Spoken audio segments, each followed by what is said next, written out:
పొట్టిదే గట్టిగా గాయస్ ఇది ఎంత ఉన్నది వాణి చూడండి గాయస్ అంతే గింత అంత ఉన్నాయి గాయస్ గింత అంత చోటే అగ్రివాల్ మరి కిందకున్న సార్ కావచ్చులే నీకేం తెలుసు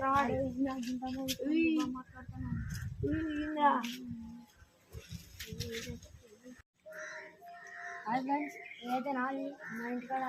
గొడవ వేసింది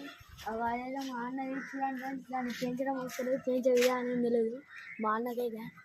గింతలున్నది నా ఇంకా నీళ్ళు పెట్టి మంచిగా వేస్తే మంచిగా ఉంటుంది ఇంత పెద్ద గోడ వచ్చింది ఫ్రెండ్స్ నేను ఇస్తేనే పాలం పొద్దున్నది కొత్త పాలం నేను పెట్టుకుంటా నీకెందుకు నేనేం చేయడానికి చెప్పండి అది గోడ అంటున్నది